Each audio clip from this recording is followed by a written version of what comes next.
November 1974, Wichita, Kansas. The city was gripped by fear as a serial killer was attacking people in their own homes before binding, torturing, and ultimately killing them in pursuit of the thrill. The police found semen at the scene, so there was clearly a sexual element to this offending. And they also discovered that the faces of some of the victims were quite bloated, which suggests that the killer strangled them and then stopped strangling them and then strangled them again. The man behind these gruesome killings was living amongst his victims in the very town he was terrorizing. He is a man who, for all intents and purposes, was upright citizen, and yet, while he was that on the surface, underneath there is no question at all, he was a monster. His evil is a different evil, mainly because he thinks that he's entitled to it. His name was Dennis Rader, but he would go on to create a murderous alter ego for himself, a brand of his own. Rader would stalk his victims. He would attack them in their homes. He would torture them and kill them.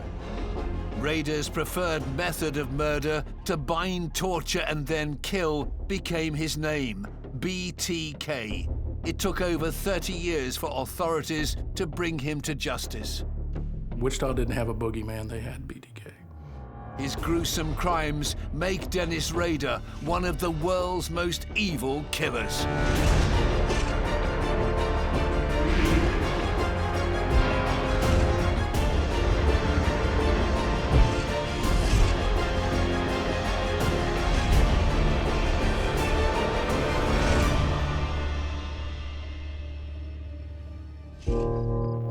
January 1974, Wichita, Kansas. One of the world's most notorious serial killers began a reign of terror that would last over 3 decades. I think the thing that makes Dennis Rader one of the world's most evil killers is the sheer conceit and arrogance that runs through every vein of his body. The Otero family had just moved into the area where Dennis Rader lived. They became his first victims. He killed 2 children and their parents, leaving their other children to discover his crimes. Dennis Rader's first murder, he's chosen to kill 4 people. That is quite a significant undertaking. And I think that really is testament to his arrogance and his hubris, that he thought he could do this. A pillar of the community, involved in the church and a scout leader, Rader would go on to kill another 6 times, with his last murder taking place in 1991 when he attacked Dolores E. Davis in her home. He's on a Cub Scout camp, which he slips away from, clearly supposed to give him an alibi. Once again, binds her, tortures her, and eventually kills her. This time with her own pantyhose. And he dumps her body a long way away. But this killer's ego and new technology meant that he was finally in the sights of police and the FBI after he wrote to local newspapers and a TV station to brag about the murders he'd got away with. If he'd have just sat there and kept his mouth shut, I'm not sure we'd ever caught him. And so, you know, that kind of arrogance and complacency came back to bite him pretty hard.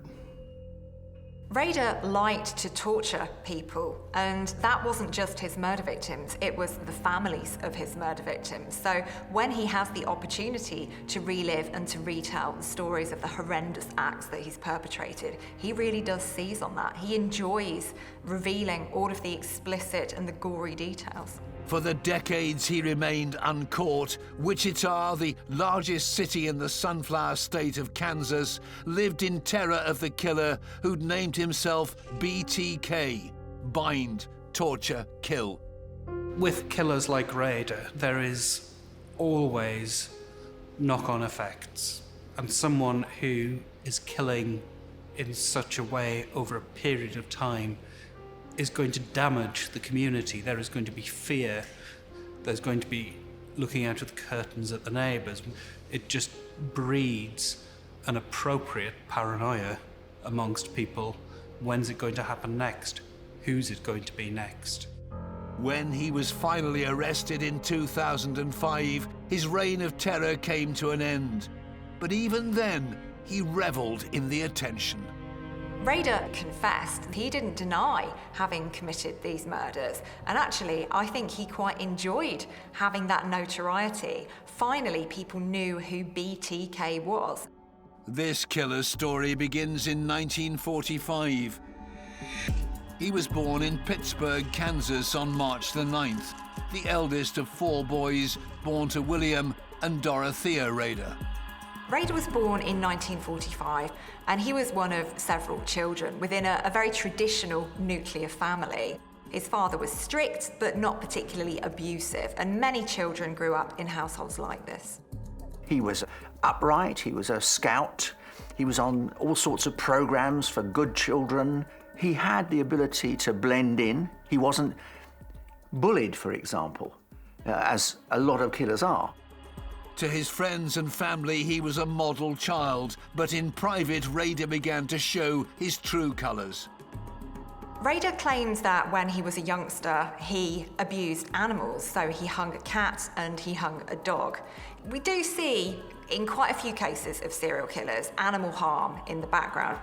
As he went into puberty, he described himself as looking at girly mags, developing a fascination with underwear, and then, significantly, and indeed deeply significant in his later crimes, was a fascination with bondage and sadomasochism.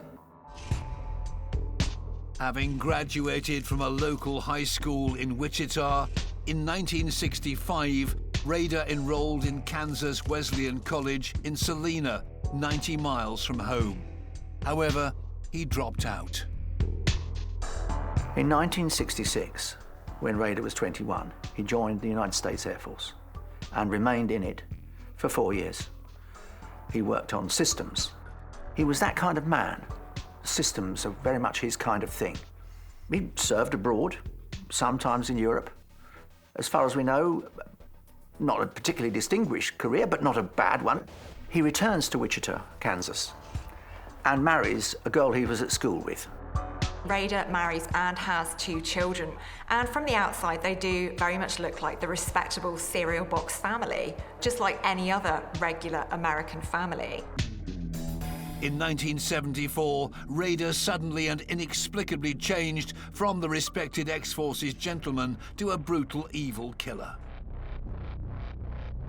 There has to be something that set him off, because that first explosion of violence was so shocking, so dramatic, so utterly horrifying that you couldn't possibly have imagined it was like going from 0 to 60 in 2 seconds. A new family to the neighborhood became his first victims. The Otero family had recently moved to Wichita because they wanted a new start. This was the beginning of a new chapter in their lives. But unfortunately, this was to be very short-lived, because one day the teenage children arrive home to the most horrendous scene. On January the 15th, 1974, Wichita police were called to the scene. Detective Tim Ralph was one of the task force investigators on the BTK case in later years. At the Otero house, they were actually called by the children. The 3 older children had come home, and they had found their mother and father. They called, and the first responders, or the first people that arrived at that time, they went to the bedroom, they found the father and the mother. The scene they discovered was horrendous. Dennis Rader had broken into the family home and murdered everyone in the house in a way that would become his trademark. He ties up husband and wife with a Venetian blind cord, suffocates them. The older children didn't want their younger siblings to come home and find this because they thought they were at school. And so the officers went to their elementary schools in the area and found that both of the younger siblings had not made it to school that day. When officers searched the house, it soon became clear that the parents weren't the only victims. 9-year-old Joseph and his sister Josephine, 11, were both found murdered. Their 11-year-old daughter is found hanging in the basement, whether he killed her by hanging her or strangled her and then strung up the body. We have a situation where he's created elaborate knotwork and hung the body up. It's almost like some sort of macabre art display. Rader appeared to have fixated on the younger daughter, Josephine, because he seems to have spent the most time with her body. She was the prize, and the others were just obstacles that he had to get out of the way. He kills the boy, ties him up, leaves on the floor of his bedroom, again suffocated. Rader had killed 4 members of the Otero family: 38-year-old Joseph, 33-year-old Julie, 9-year-old Joseph Jr., and 11-year-old Josephine.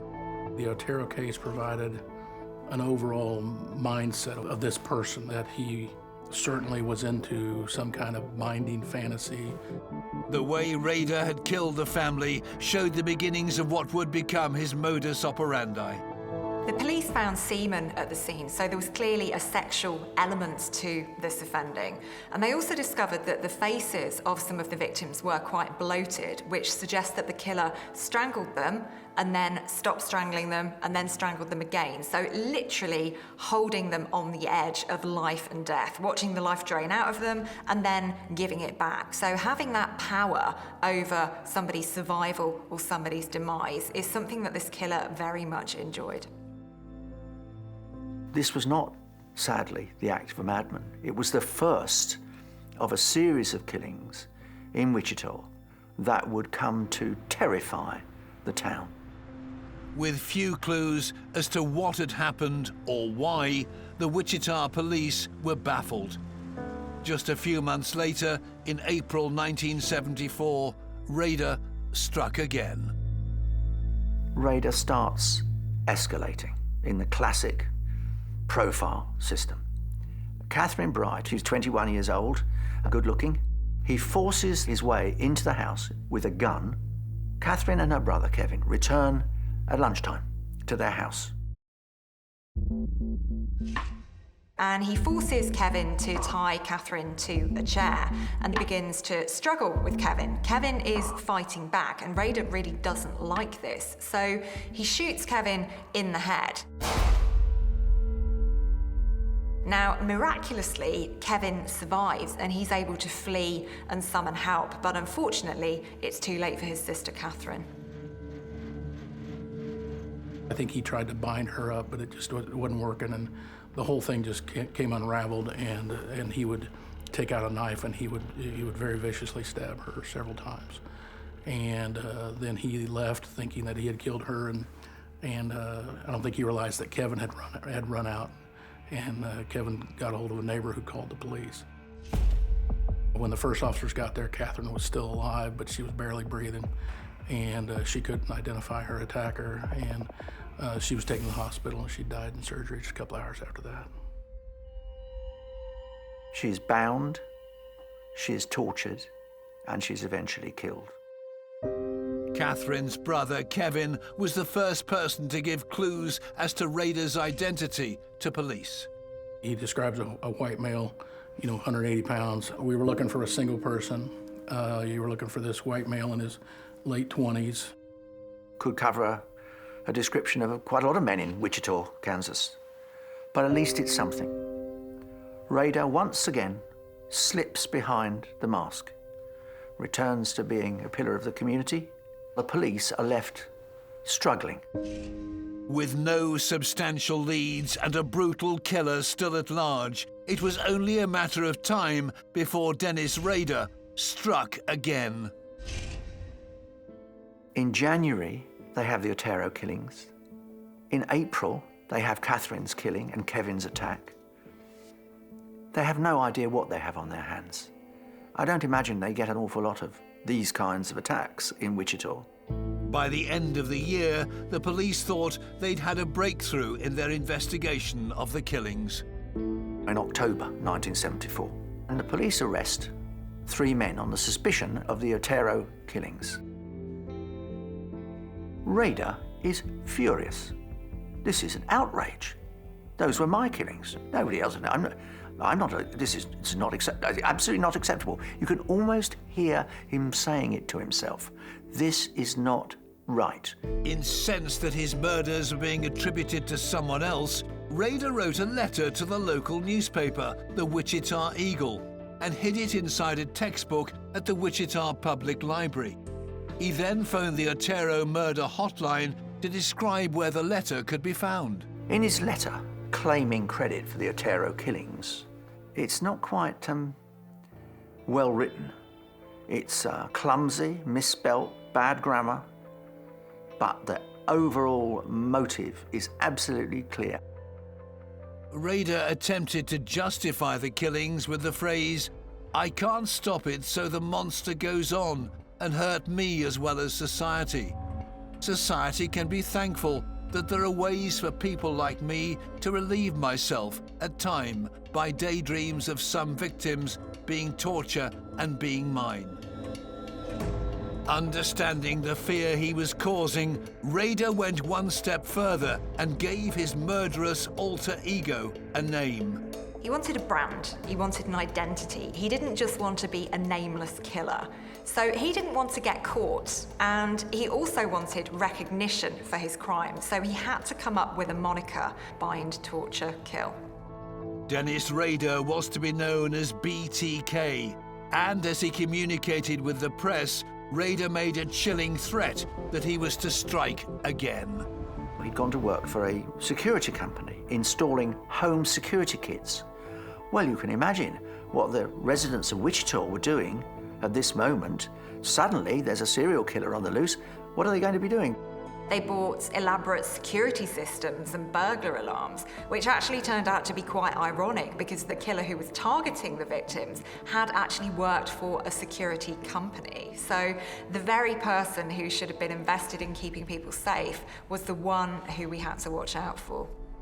It would, however, be nearly 3 years before Rader killed again. In 1977, Rader murders Shirley Vayan. Now, she's a 26-year-old mother of 3. Rader follows home Shirley's 5-year-old son. Once again, he forces his way into her house. He locks the children in the bathroom and he proceeds to torture and kill Shirley. The children are screaming in the bathroom. The only thing you must be grateful for in imagining this horrifying scene is they couldn't actually see what was happening to their mother. Once again, Rader used strangulation to claim his victim. It was becoming increasingly clear that Rader had an obsession with tying ropes as part of his murderous action. This is so far outside normal experience. The body seems to be almost secondary to displaying his skill at tying knots. Yet again, Rader disappears the scene as if a ghost. There's no clear forensic evidence. It's a random killing.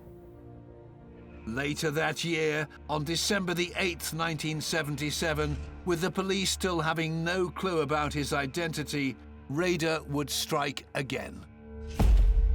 After the murder of Shirley Vayan, Rader kills Nancy Fox. She's a 25-year-old secretary, and he'd likely stalked her for some time. He's getting better at his offending at this point in time.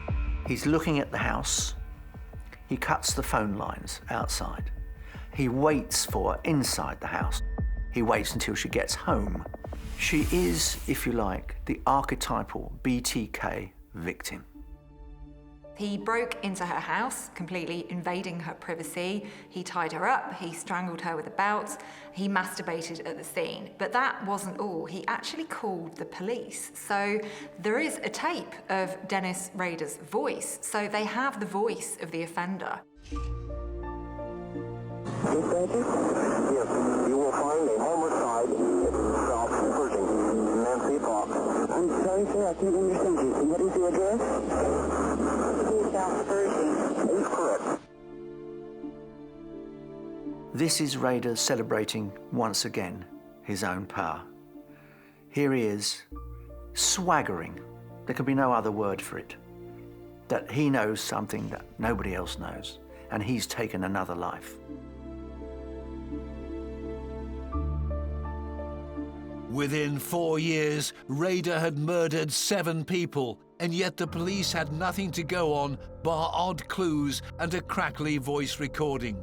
He had continued to evade capture and baffle the police, but he wanted more. Raider sees all of the attention that serial killers like Ted Bundy are getting, and I think he wants a slice of that action.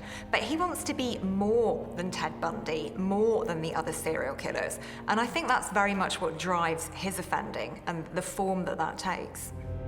A month after Nancy's death, Raider sends a note to the local television station in which he explains that he can close her eyes so that she can pass away. I mean, it's an act of the most extraordinary vanity. And again refers in the note to the television station to, "I'll be doing it again."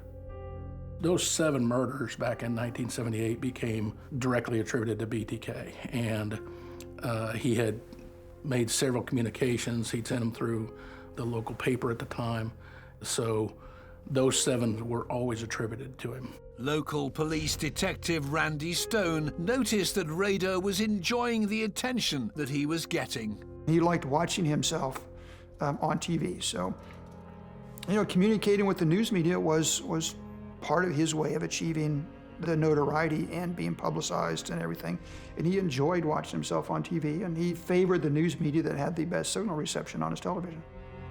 I think one of the things that sustains Raider's appetite for publicity is that he knows full well that he's not just terrifying individual victims, he's terrifying the whole town. They are in absolute fear.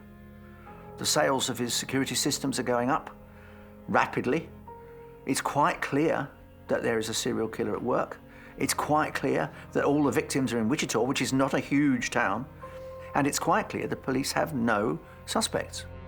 The community were particularly terrified by these murders because the police had to tell the community that there was a serial killer on the loose. They had to do this in order for people to take steps to keep themselves and their loved ones safe. The quiet and the peacefulness of 1970s suburbia really has been completely shaken by these murders. After scores of officers investigating and thousands of man-hours, the police realized they had nothing to stop this killer.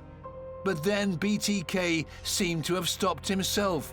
Years went by without any further sign from him. The case went cold. Could Dennis Raider have got away with it? He disappears again, and indeed pretty much disappears completely. 2 years pass, 3.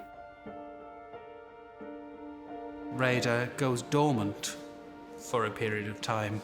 Whether there are murders that aren't linked to him or not is a matter of speculation. As the years went by without another attack from BTK, Wichita police called in the FBI. The local police form a task force, which ironically they nickname Ghostbusters, to try and find whoever the killer is. They are singularly unsuccessful. They do not get anywhere near Raider. The Ghostbusters team would keep investigating BTK for the next 3 years. There was a theory that he was either in jail or dead or had left the area. That theory was the basis for Ghostbusters, was the basis for searching for men that had left the area after 1979. Over 600 suspects were tracked by the task force, but none of them could be connected with the BTK murders. Questions and rumors began to swirl about BTK's fate, and with no more murders in the Wichita area, some considered the horror over. So it isn't until 1985 that he kills again. But this time, he moves his victimology. Instead of a young woman, it's an older woman, 53, called Marine. In fact, she lives very close to Raider. Okay, he hasn't actually killed anybody for years. Can you imagine what must be building up inside that tortured mind? With Marine Hedge, Raider is changing his modus operandi. Not only does he murder her, he then takes the body, of all places, to a church where he poses her in degrading positions and takes photographs and ultimately dumps the body. This is the use of a human being as an object, as a plaything. BTK was back, still evading capture and growing in brazen confidence. Rader dumps Nancy's body about 7 miles away in a ditch. Clearly takes some trophies, as is wont, and shows no regard for his victim whatever. That case was not initially connected to BTK, mainly because it was a completely different part of town. It was a few miles outside of Wichita. Now it's, almost bordering Wichita, but at that time in a little city called Park City. A year later, on the 16th of September 1986, Rader murdered 28-year-old Vicky Wegerle while she was at home with her 2-year-old son. Rader spots a attractive 28-year-old mother called Vicky walking towards her house. We're not exactly sure how Rader got access to her, but what we do know is he did exactly what he's done before. Her husband is driving home for lunch. Their 2-year-old son is left in the house with the body of his dead mother. Her husband discovers the 2-year-old sitting on the floor on his own and goes into another room to discover his wife's body. This time, BTK was not a suspect. Police initially believed this was a domestic homicide, and Vicky's husband was questioned.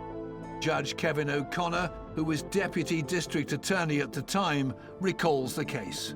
Mr. Wegerle, her husband, was always considered to be a suspect. So at the time I became involved was when the DNA could be replicated, and so they had the ability to replicate the DNA so you would have enough to be able to test it without using up your full sample. By the late 80s, police were beginning to have new technology to work with, and homicide cases like this were the first places it was being used. We started to learn about things like DNA, and there was so much more, even video, and the computers came along, and the ability to track people through all those different mediums became something that we had to kind of look back and see if we could use some of that new technology for some of the old evidence. The DNA from the scene soon proved the husband was innocent, and the Wegerle murder went unsolved. BTK had got away with murder again. Rader disappears. No contact with the police, no contact with the local television station or the local newspapers. He sinks back into the facade that he's been presenting for so very long of being an upright citizen, married father of 2. Indeed, he doesn't kill again for 5 years. Rader's final known murder occurred on the 19th of January 1991. The victim, 62-year-old Dolores E. Davis. Dolores doesn't entirely fit the picture with what he's been doing before. She's older, quite a lot older. He's on a Cub Scout camp, which he slips away from, clearly supposed to give him an alibi. Once again, binds her, tortures her, and eventually kills her, this time with her own pantyhose. And he dumps her body a long way away. So the police find it difficult to fit a pattern here. This lady, Dolores, is again naked, dumped, but it's not anywhere near the house. The scenes were different. He removed them from the house. He had to kind of move his victim. His ideal victim had to move to where he could control them more, and that meant a little bit more mature victim. Police still had nothing that could help them identify the killer. This time, Rader returns to the body and takes Polaroid pictures of the victim, all the while wearing a feminine mask. Yet again, the police are confused. Rader disappears again off the radar. BTK had now murdered 10 people. He continued to roam the streets of Wichita, a free man for over a decade. But then in 2004, the 30th anniversary of his first murders, ignites his ego once again. A local is going to write a book called Nightmare in Wichita. If ever there was anything that was going to provoke Rader's vanity, it was going to be that somebody else was going to tell his story. No, if anyone's going to tell my story, it's going to be me. Wichita, Kansas, 2004. The residents of this heartland U.S. town knew Dennis Rader as a church-going family man. But for decades, he was getting away with murder, binding, torturing, and killing his victims to build his own sick alter ego, BTK. It had been 30 years since his first murders. The anniversary of the killing of the Otero family, one of the newspaper reporters did a story to say, here's the anniversary story. It's another year and it hadn't been solved. And evidently, BTK read that story and read in the story that there was a book being written about it. Kind of had the opinion that who's more qualified to write the book than him. At this point, Rader resumes writing to the media. He wants to be back in the spotlight. He wants to be in control of the story. It's very, very important to him that he has credit for these crimes that he committed. He doesn't want anybody else taking away from that. Rader wrote to the paper under his usual pseudonym, Bill Thomas Kilman, initials BTK, and included a copy of Vicky Wegerle's driving license and photos from the murder scene. This was the start of a trail of clues connecting Rader to all of his victims. First of all, he leaves little items that he's taken from the scenes in unlikely places. He starts taunting the police, literally, saying, well, of course, you think you may know, but actually I know, and what's more, I can prove it. Here's some examples. BTK had returned to tease the police, and they knew that this time they had to catch him. One of his communications allowed investigators to make a breakthrough. He had left a cereal box at Home Depot here in Wichita. He thought it was funny to use cereal boxes because he's a serial killer. Law enforcement went out to Home Depot and started doing some interviews. And one of the employees there said, yeah, he found something in the bed of his pickup truck, but he threw it out. He took it home, opened it up. There was a doll. There was some other stuff in there, and he thought it was just some joke or prank, so he threw it away. He didn't take the garbage down to the end of the driveway, and law enforcement was able to recover that package. And during the course of the investigation, Home Depot was able to provide us with a video of the parking lot. And so we were able to see a vehicle come in, and that vehicle could be identified as a Jeep Cherokee or a similar type vehicle. That was important to us because that was information at that time that law enforcement knew, but he didn't know law enforcement knew.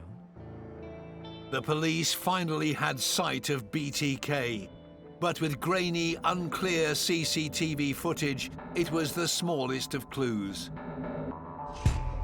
In an effort to keep himself hidden, BTK's communication methods were becoming increasingly complicated. The police and he start communicating through small ads in the Wichita Eagle.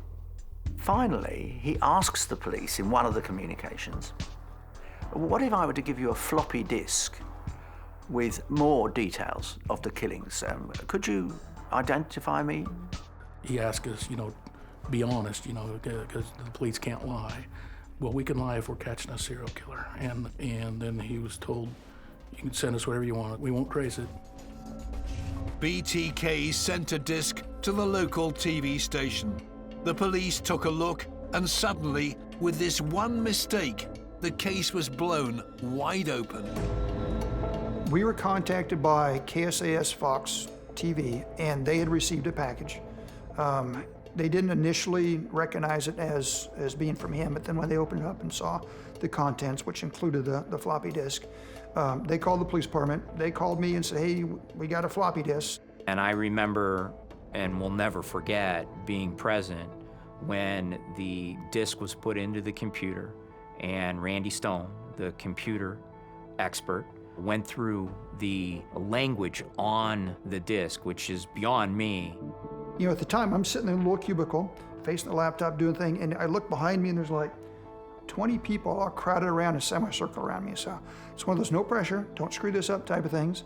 So I imaged it, and I opened up the image and started looking through it, and there's the file on there, testa.rtf, which was a Microsoft Office, or it's a Word document file. And then you see Dennis, and then more gibberish, and you see Christ Lutheran Church. When you saw that, there was another detective sitting next to Randy, who then Googled the Christ Lutheran Church, and there up in the corner of their website was a picture of the president of the church, Dennis.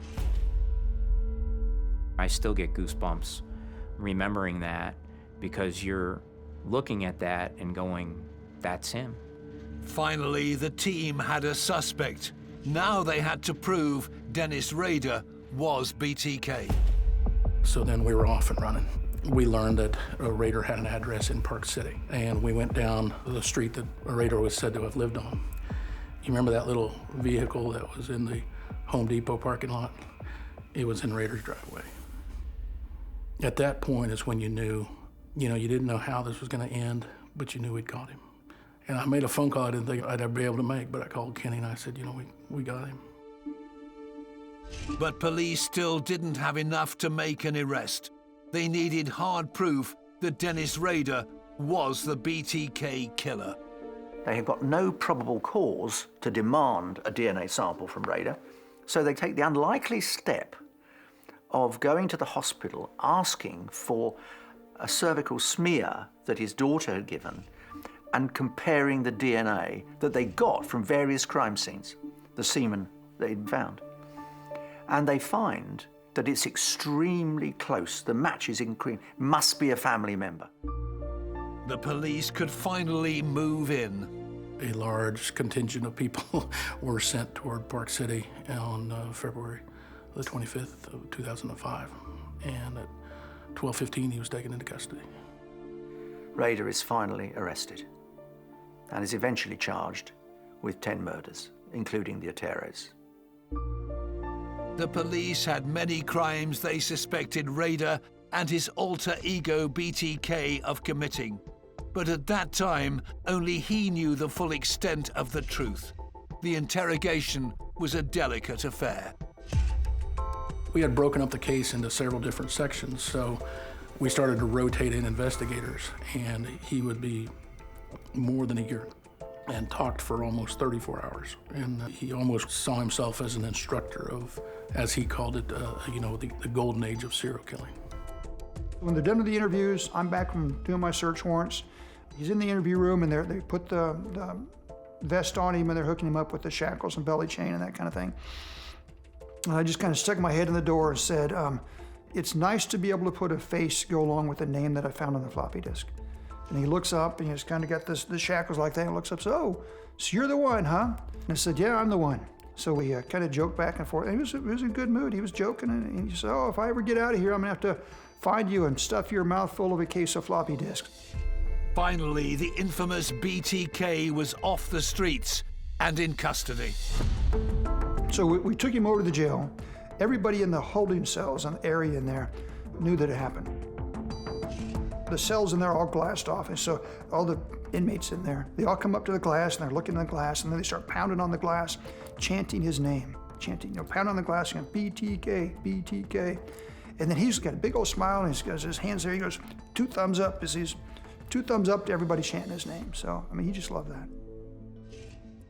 On the 1st of March 2005, Dennis Rader had been charged with the murders of the Otero family, Catherine Bright, Shirley Vian, Nancy Fox, Maureen Hedge, Vicky Wegerly, and Dolores E. Davis. When he first is charged and formally brought before a judge, he refuses to say anything, to plead. So the judge pleads not guilty for him. Rader says nothing. That was in March 2005. In June 2005, he's finally brought to trial. But before the trial properly begins, Rader changes his plea. So he did not necessarily want to have a hearing. He pled guilty to the murders, and he tried to avoid any type of hearing whatsoever. The district attorney thought that it was very important that the community knows what happened. And the best way to do that is to have a public hearing. Because once it's a public hearing, then it's open. Now, the monster is really out of the bottle, because Rader is perfectly prepared to accept that he's got away with it for 30 years and that he's going to go down in history as BTK. And what's more, he's going to make sure the world knows just how evil he was. During the hearing, Rader described the murders, showing little remorse and with no apology, to the horror of viewers. Most of these sentencing hearings take a couple of hours. This one took 3 days, and they would present evidence from the murders and really just kind of combine, this is what we had at the crime scene, this is what his confession says. And it was just to kind of confirm to the community, this is really him, this is what happened. And then you had an opportunity for the victims and their families to make a statement, and it was just truly heartbreaking and painful. But hopefully it helped them that finally, after all these years, the person that had murdered their loved one was done, was going to prison. Rader was sentenced to 10 consecutive life sentences with a minimum term of 175 years. He remains in solitary confinement, where he will stay for the rest of his life. One of my favorite shots is him being led into the penitentiary over in El Dorado, Kansas. There is something about Rader that genuinely chills the soul. And something about that look in his eyes. I can never, ever get it out of my mind. That little smirk, that little glimmer of, I'm better than you. I really am God. I'm not only the devil, I am God as well. Dennis Rader crafted a depraved alter ego that terrified a whole generation. But it was his own arrogance that would eventually be his undoing. For over 30 years, he was one of the world's most elusive criminals, taunting the police and teasing the press. He brutally murdered 10 people, including 2 children, by binding, torturing, and killing them, all to fit his sick brand, BTK, and make him one of the world's most evil killers. 2nd November 1989, Amsterdam, Netherlands. 32-year-old Melissa Halstead phones her mother in Ohio. I just called to wish you a happy birthday. Have a good time and take care of yourself. Goodbye, I love you. It was her last call home. 6 months later, her headless torso was found dumped in a bag in the Westersingle Canal, Rotterdam. Her hands were also missing. The fact that he can kill women is one thing, but then to dismember the bodies and remove body parts that even to this day have still not been recovered is just a horrendous and shocking thing to do. Melissa's murderer was her British boyfriend, 33-year-old John Sweeney, otherwise known as the Scalp Hunter. After brutally dismembering her, he created macabre pictures about the killing. You look at his artwork and it speaks for itself as to the depth of his very grotesque fantasies, and that tells you what's going on inside of him. In the 10 years that followed, back in London, he brutally dismembered a second woman and subjected another to a violent campaign of assault. I saw my small finger fly through the air. And then I thought, that's it, I've had enough. I want to die. I don't want to live in this pain. Driven by jealousy, he maimed and even held his so-called lovers prisoner in their own homes. He hacked 2 women to death in a moment of rage. That makes John Sweeney one of the world's most evil killers.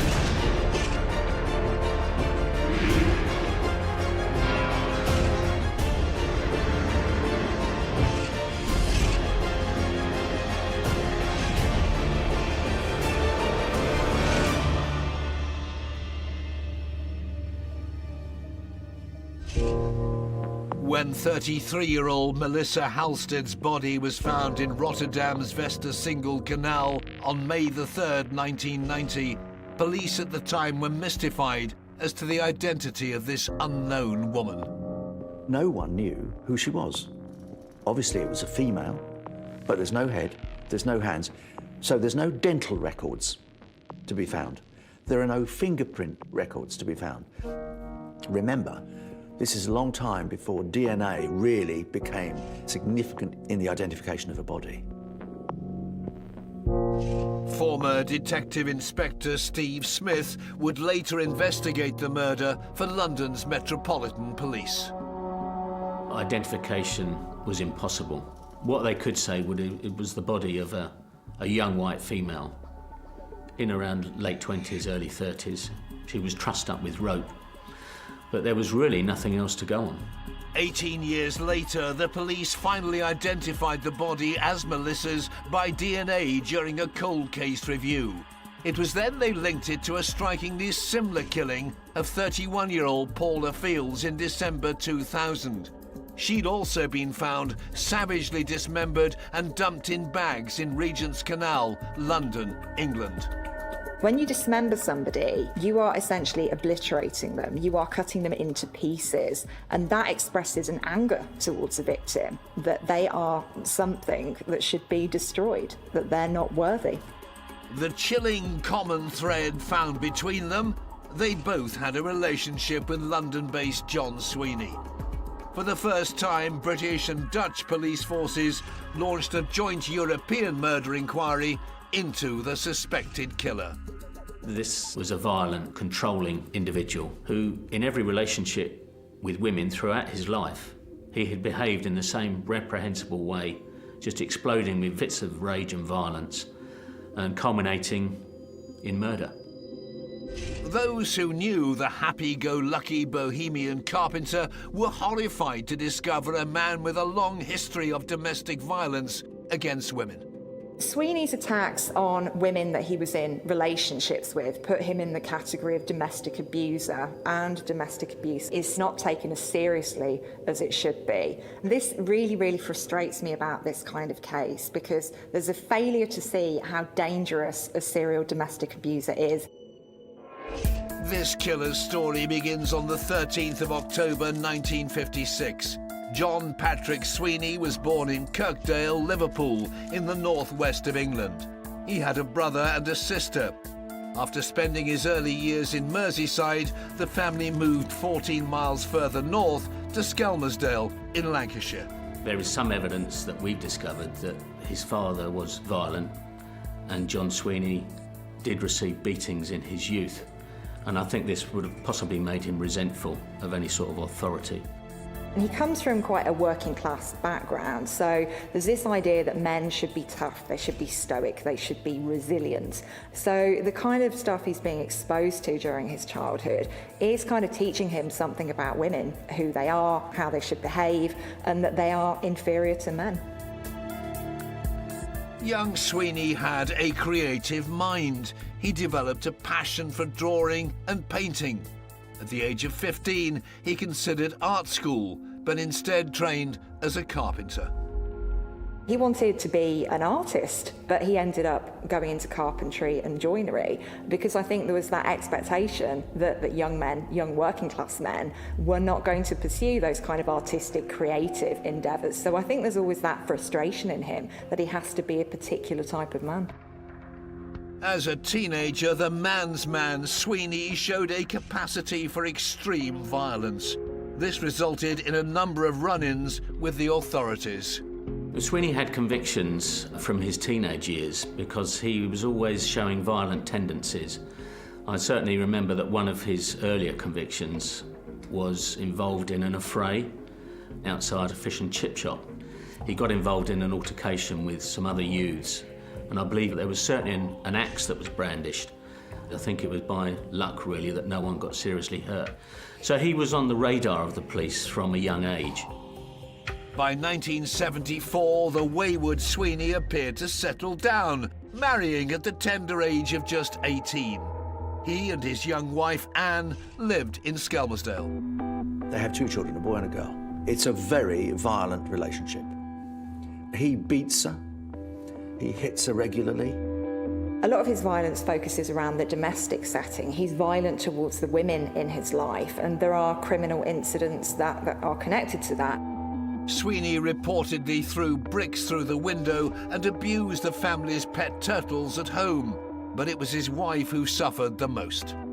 Sweeney had a proprietary view of the different women he was involved in his life. In other words, he thought he owned the women, and as a result, he was extremely controlling. He wanted to know everything they were doing. He wanted to control all of their movements. And if something is done that's out of his control or something that he doesn't want, he explodes in a very violent way.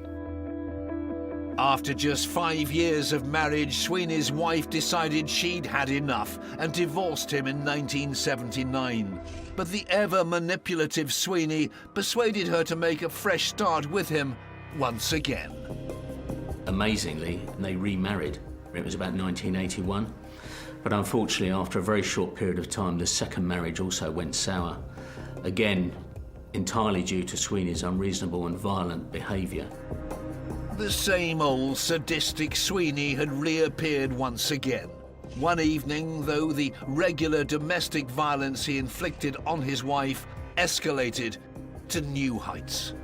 One occasion, she'd had a major operation, and Sweeney got drunk one night, and he was so violent towards her when he attacked her that he assaulted her, and he actually burst her operation scar. Enough was enough for Sweeney's wife, and once again she ended their relationship.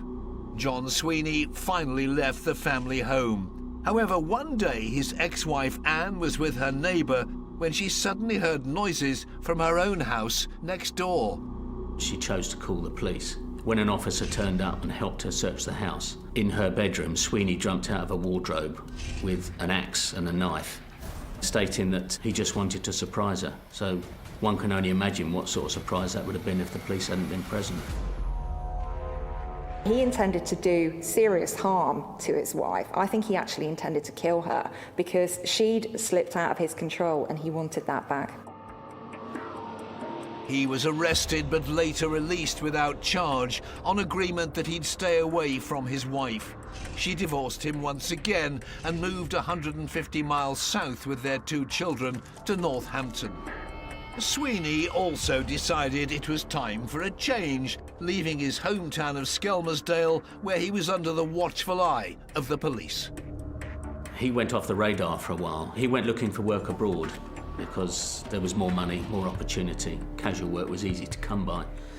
So he certainly travelled to Germany and probably France and the Netherlands, but his actual movements are really quite sketchy. But before long, 26-year-old John Sweeney would be back to his old ways. What I believe, and absolutely believe, is that he was in the end a predator, looking for victims, looking for a woman who was vulnerable, looking for someone whom he could entice, someone he could draw into the spider's web of his control. Soon he'd ensnare another victim on his travels, another unsuspecting woman he could control and abuse. This time, though, he'd return to his passion for drawing, and his gruesome artwork would reveal more sinister plans. 1986, London, England. 30-year-old wife abuser John Sweeney was divorced and living more than 60 miles away from his family. Now he set his sights on finding another woman he could entice into his home.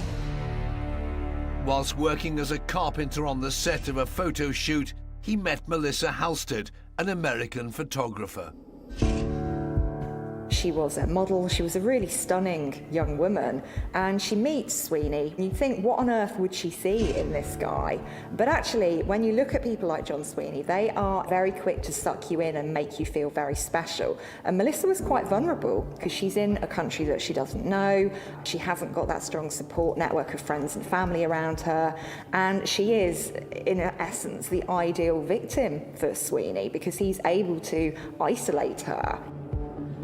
Shortly after they met, Melissa agreed to set up home with Sweeney in North London. The initial relationship between Melissa and Sweeney, it would have been full of charm and romance. He would have swept her off her feet, because that's how abusers operate. They come in as this knight in shining armour. They make themselves indispensable to you. Soon, though, the charm melted away, and John Sweeney, the domestic abuser, revealed his true self. This relationship was quite quick to turn nasty, and the following year he was already assaulting her. And I think by that point he'd chipped away so expertly at her self-esteem and at her confidence that she finds herself in this impossible situation. Melissa's family in Ohio, in the United States, were becoming concerned about this new relationship that she'd been drawn into. Her sister paid a visit to London and didn't like what she discovered. She took an instant dislike to Sweeney. Some drugs were found in Sweeney and Melissa's flat, and this really added to her view that Sweeney was not a good individual at all for her sister to be with. In fact, there was one conversation that Melissa had in which she confided in her that if anything ever happened to her, then it would be Sweeney that had done it. And sure enough, within 12 months of moving in with Melissa, serial abuser Sweeney came onto the police radar once again. In 1987, he was reprimanded twice by the authorities for violent assaults on his girlfriend. One of the assaults involved Sweeney throwing a chair at her, causing injury, I think, to her legs. And then on another occasion, he punched her, causing severe bruising. On both occasions, Sweeney was slapped on the wrist with a fine. He never received a custodial sentence. Domestic abuse doesn't have a particularly high status as a crime, nowhere near as high as it should be. So we will often find that men convicted of domestic abuse, the sentences they receive are quite lenient, they will get let off, they'll be free to harm other people. Tragically for Melissa, the abusive Sweeney would disappear off the police radar once again. When her work visa ran out in the summer of 1988, the couple decided to move to Vienna in Austria. Sweeney and Melissa were in Austria together, and for a time being, everything seemed fine. Work was good, they were making a living, and they were renting a property in the centre of Vienna. But the romance of a new city would soon wear thin. One night, after a drunken argument, Sweeney chased Melissa with a hammer and hit her over the head. A hammer? I mean, not just a fist. A proper blunt instrument. He attacks her ruthlessly and is indeed taken by the police and thrown into jail. Melissa was rushed to hospital with a fractured skull, and this time Sweeney was jailed for assault. In prison, he built up a seething resentment towards his girlfriend for his predicament. Here, Sweeney the artist began sketching again with terrifying results. Some of the drawings and the pictures that Sweeney had done, well, apart from very graphic and very gruesome, were confessional. We are talking about an incredibly warped individual with an imagination that is so violent, that is so depraved, it's very difficult to actually describe. The most alarming sketch he drew in his prison cell was one he sarcastically dubbed a romantic weekend for two in Austria. It was anything but romantic.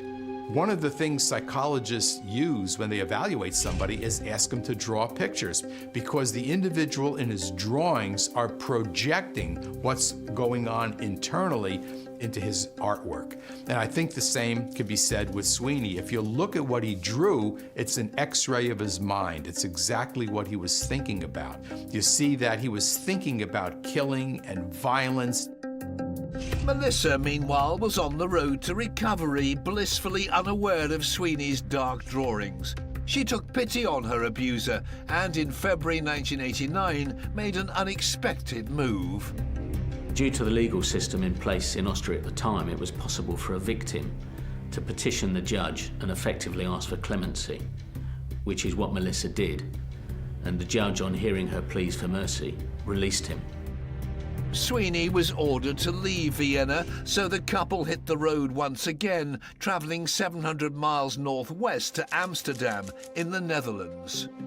They rented a flat in the centre of Amsterdam, very close to the Central Railway Station, where they stayed for the whole of 1989. In November 1989, Melissa phoned her family in Ohio. No one was in, and she left a message. Hi, Mom, it's Melissa. I just called to wish you a happy birthday. Have a good time and take care of yourself. Goodbye, I love you. It was her last call home. 6 months later, at the end of April 1990, Sweeney exploded into a rage from which there was no return. One of his fantasies is dismembering female bodies. It's horrifying to think of. In this case, he kills Melissa. We don't know for sure exactly how. I suspect with violence of tremendous kind, but we don't know because he removed her head and her hands. He broke her spine in half, collapsing the body, and put it into a effectively big black bag. Sweeney then made a sharp exit from Amsterdam to avoid the finger of suspicion. He took Melissa's dismembered body with him nearly 50 miles south to the Dutch city of Rotterdam. What we still don't know is how did he transport Melissa from Amsterdam to Rotterdam, which is a fair distance. He was a big lad, Sweeney. I mean, he's strong, and he could have got a train or a coach if he keeps the bag with him. It's possible to do. So we think that's probably what he did. Once in Rotterdam, Sweeney made his way to the Westersingle Canal, which runs through the heart of the city. Obviously, when it was quiet, maybe under a cover of darkness, he chose his moment, just slipped this bag into the canal. Quite easy to do. She simply chucked into a canal and left. I think it is a despicable crime. Not just the matter of the murder, nor indeed just the matter of the dismemberment, but it's the denial of self, the denial of the individual, the desecration of life that makes it so poisonous and so evil. Soon, though, the depths of the Westersingle Canal gave up its dark secret. On May the 3rd, the bag containing Melissa's torso was spotted by a passerby and reported to the police. They opened it, making the gruesome discovery. The authorities were perplexed. Who was this young woman? She was missing the key body parts that you need for identification. So there was no head, so dental records couldn't be used. Her hands were missing, so fingerprints couldn't be taken. There was a formal police investigation. Extensive inquiries were obviously made into the possible identification of the victim, but unfortunately it all came to nothing. Meanwhile, Melissa's family were concerned as the phone calls home had stopped.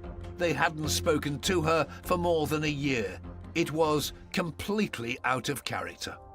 They did make inquiries with the Amsterdam police, but they really couldn't provide much information. They didn't know where Melissa had been staying. They certainly didn't know where Sweeney was. So really, from the Halstead family's perspective, it was a very worrying but a very frustrating time for them. Melissa's family reported her missing in Amsterdam, but Rotterdam came under a different police district. This meant that the authorities didn't link her disappearance with the inquiry into the headless torso. After a fairly short space of time, the investigation was closed and the body was interred in a public cemetery in Rotterdam, and that's where it remained. Before long, the dangerously free spirit Sweeney was on the road once again. He'd got away with murder, and soon the killer and domestic abuser was looking for his next victim. Camden, northwest London, 1991. 34-year-old John Sweeney met 40-year-old nurse Delia Balmer in their local pub. He asked me if I'd like a beer, and he told me that he travelled back and forth to Germany to find work, and because I love travelling, and I thought, oh, he's a traveler. He's the kind of guy I would like. After their first encounter, weeks later, Delia bumped into Sweeney once again on the street. He asked me out, and I said, oh, no, I'm too busy. And then I felt terrible because I'm silly and stupid. And I thought, oh, he might think I'm awful and thing. And I wrote him a letter. In the end, I gave it to him and started something I should not have started. Before she knew it, the killer, Sweeney, had swept Delia off her feet and they were dating. He laid on the charm, fixing her broken window. I had nobody to help me with anything ever, and I thought, oh, he's doing this for me. And then he started bringing flowers and chocolates, and then in the end, he ended up moving in with me. Sweeney put his carpentry skills to good use, making stools, tables, shelving, and even a bed that Delia couldn't afford to buy herself. You've got the classic pattern of behaviour with a coercively controlling abuser here. He's this knight in shining armour character. He makes himself indispensable to her. And it doesn't take long, though, for that veneer to crack and for the real Sweeney to shine through. He made new kitchen cupboards, and the next day he came along and deliberately scratched the top. I says, what did you do that for? I said, they were nice, and look, why do you do that? Oh, it's nothing. So little things, they mounted up, and then it got worse, and I wanted to get rid of him, but I was afraid to ask. And I thought, what am I going to do? I want him out of here. After more than 2 years of threatening behaviour, in December 1993, Delia finally built up the confidence to ask Sweeney to leave. He agreed, but kept on putting it off. In the meantime, his controlling behaviour continued. I couldn't go anywhere. He'd always go with me. We'd go to the pub together. We did everything together. I knew I was in trouble, and I didn't know how to get out of it. It gives you a good insight into Sweeney's behavior with women. Once you got into his orbit, he was totally controlling of you. He just wanted to dominate every aspect of you and terrorize you. And this gave a great deal of erotic gratification to Sweeney. This was arousing to him to terrify somebody and to have them totally under your control and dominance.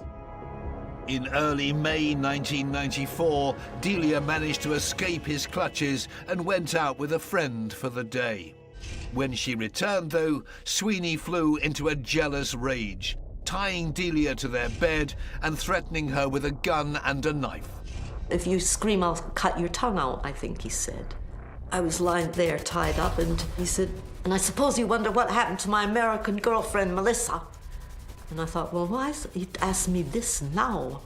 And he said, we had a room in Amsterdam. I went in. There was 2 Germans there with her. I killed them all. I didn't know what to do with the bodies. I sat with them for 3 days. On the 3rd day, I cut them up, and I put them in bags, and I threw them in the canal. Delia now knew the terrifying truth. She'd been living with a killer, and now he had her as his hostage. I knew there was no way of trying to get away. I knew it was as if he could read my mind. I didn't dare think of doing anything, and I knew better not to, because he was very quick, and if I'd tried anything, I'd probably have ended up cut up or whatever. I think it's terrorizing. He's basically saying, if you don't listen to absolutely everything I say, I'm going to kill you like I killed the other person. And it's just terrifying. What Sweeney did with the women is he wanted to break their mind so that he could control absolutely everything, their emotion, their behavior, everything. After a week being held hostage, Delia was finally released to go back to work. Throughout the summer of 1994, Delia and Sweeney did stay together in the same flat, her flat. But Sweeney was playing games. He continually told her that he was going to leave, and then he would leave, he'd come back, and this went on for months. In July, Delia sought help from a woman's refuge. The police escorted her home to her flat while Sweeney was out. She told them about his macabre drawings and his confession to Melissa's murder. I said, look, he was in Amsterdam with his girlfriend, and he cut up his girlfriend into 2 Germans. And I said, oh, come on now, he's just trying to scare you. And I thought, oh yeah, sure, just what I thought you would say. Then they didn't take that, and then they didn't look at the drawings. Sweeney finally moved out at the beginning of November, so Delia seized her chance and changed her locks. Sweeney was enraged when he discovered this. On Friday, the 11th of November, he broke in and launched a surprise attack by ramming his fingers down her throat. The pain was excruciating. Then he took his fingers out. He held his fingers up. He says, you bit me! His fingers were covered in blood. And I opened my mouth, and large clots of blood, about the size of a tablespoon, spilled out of my mouth onto the floor. I said, it's not your blood. You've damaged me inside. And then he dragged me up and took me to the front room. The next day, Delia managed to escape to a police station, but when she was escorted home, Sweeney was nowhere to be seen. The following day, the determined abuser attacked her as she left home and forced her back into her flat. When Delia missed an appointment to meet a friend, the police were alerted and officers called at Delia's door. I went to the door, he followed behind, and just out of my mouth, there was the policeman there, the police female there. I said, help me! And I rushed out of the door and down the street. What we see in this second attack is an escalation in the level of violence that Sweeney is prepared to use to take back control. Delia nearly had her tongue ripped out, and I think he possibly would have killed her in this second attack had her friend not called the police and they turned up at the property. When police searched Delia's flat, behind her bath panel they found a mysterious bag. In it were tools showing Sweeney's murderous intentions. Inside the holdall was a tarpaulin, masking tape, surgical gloves and masks, and also lengths of rope. I would describe the holdall and its contents as a killer's kit bag. But unfortunately, they didn't realise the significance of what these items could really be. Sweeney was arrested and held on remand in Pentonville prison for a week. He was released on condition that he'd return to his parents' home in Skelmersdale in the north of England, 200 miles away from Delia. But on the 22nd of December, he broke his bail conditions when he once again started staking out her London home. This one night, there was no one on the street. It was the darkest day of the year. As usual, Delia propped open her front door with a brick, then went back down her steps to pick up her bike. I was halfway up the stairs with the bicycle. I kept looking from side to side, wondering if he was hiding. Then I looked right, and there his face was. I quickly kicked the brick and let the door shut. I thought, I've got to face him out here. If he gets inside there with me, he's going to cut me to bits. Sweeney pulled out an axe and swung it at Delia's arms. The killer then reached for a knife. He cut his palm, and he says, you fucking bitch. Then he stabbed me through the breast into the lung. Then he stabbed me in the thigh. Then he swung the axe and he took my finger and he got the knuckles of the other two. And I saw my finger fly through the air to next door. Delia threw her bike on top of herself to protect her from the blows. The noise of the axe crashing down on the bike brought a neighbour outside. He beat Sweeney with a baseball bat and the killer fled into the night. She has the forethought to kick the brick away so that the door to her flat slams shut. Had she not done that, she would almost certainly have lost her life. Delia was rushed to hospital. She had 2 broken arms, 2 stab wounds in the thigh and chest, a severed little finger and a punctured lung. She was given 19 units of blood as surgeons fought to save her life. Psychologically, though, Delia felt defeated. I wasn't fighting for my life. I didn't want to live. The medical lot were fighting for my life. I wanted to die. I didn't care anymore. I wanted to be dead. Before the police could find him, Sweeney went on the run, fleeing 65 miles north to Northampton, then onto his hometown of Skelmersdale. Then he vanished. After the attack on Delia, he really goes off the radar. He manages somehow to get out of the UK, and he goes on the run effectively for 6 years. Sweeney had the gall to write to police whilst on the run, sarcastically claiming Delia's attack was an accident. Soon he'd return to his disturbing drawings, portraying revenge on the women who'd scorned him.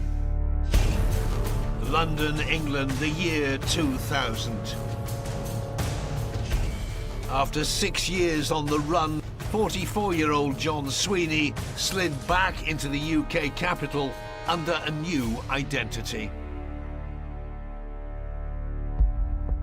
Well, Sweeney has quite a lot of aliases, names that he's known by. He's not just John Sweeney, he's Joe Scouse, Scouse Joe, and a whole list of other names.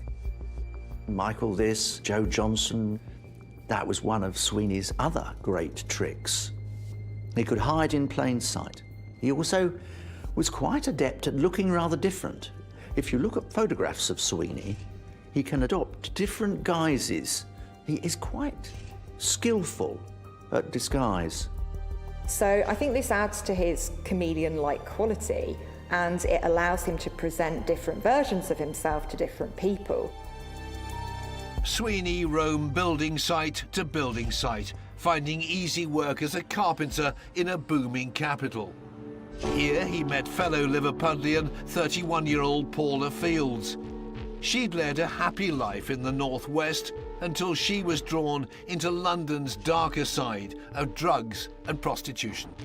So Paula was quite a vulnerable individual. She'd moved from Liverpool to London. She had some drug dependency issues, and Sweeney, being the predator that he is, would have honed in on that very, very quickly. He would have identified the fact they both came from Liverpool, so there was that affinity there. Unlike Delia, Paula was involved in prostitution, and she was somewhat of a street person, so you would think somebody like Paula would have some street smarts where she would be able to detect somebody like Sweeney trying to get over on her. It tells you how crafty and how conning and how manipulative Sweeney was. Like other women in his life, Sweeney, also known as Scouse Joe, built up a seething resentment towards her.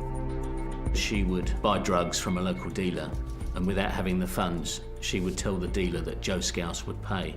So the next thing that would happen would be the dealer would be banging on Joe Scouse's window, asking for payment, and this would have upset him greatly, I suspect. Sweeney also accused Paula of stealing his mobile phone. His resentment continued to build, and one day in December, it flew out of control. He violently attacked Paula and ended up killing her. Yet again, those same fantasies come to the surface, those fantasies of dismemberment, and this time he again cuts Paula's head off. He also takes off her hands, and this time also her feet. The remains of her is cut up into separate parts and placed in holdalls. Once again, Sweeney disposed of his victim in a waterway, the Regent's Canal in northwest London. 2 months later, on the 19th of February 2001, a bag containing Paula's body parts was found by boys who were fishing. The police were called, and 5 more gruesome holdalls were recovered. Then a full-blown murder inquiry began. Within a very short period of time, they got a match with the DNA from a woman called Paula Fields from Liverpool. They very quickly established that she'd had a relationship with this tall Liverpudlian man who they called Joe Scouse or Scouse Joe. Before long, police inquiries linked Scouse Joe to John Patrick Sweeney, and he soon became Britain's most wanted man. Just a month later, police surveillance found Sweeney working at a building site off Fleet Street. The net was finally closing in. So they then get an armed surveillance team from central London to tail Sweeney, and of course they jump on him just as he's entering the building site, and that's how he gets nicked.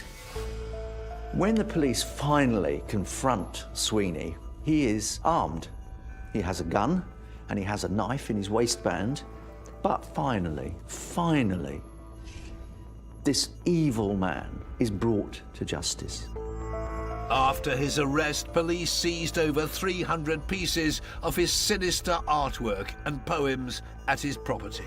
In his room, they find drawings and sketches, a lot of them showing very macabre subjects like dismembered bodies, pictures of him with an axe in his belt, etc. Also, he's found 2 loaded shotguns, and there's also a garrote. One drawing police found was menacingly entitled The Scalp Hunter. It's clear what it's supposed to portray is actually him with an axe in his waistband, and hanging from his waistband is a blonde scalp, which is clearly meant to be Delia. And of course, on the picture is a credit to Delia, if I can call it that, by Sweeney. But he says to her, "May you die in pain." And I think that to me sums up the contempt he had for Delia. After 6 years of hunting for Delia's attacker, the police charged 44-year-old John Sweeney with her attempted murder, false imprisonment and firearms offences. On March the 5th, 2002, at the Old Bailey, he received 4 life sentences.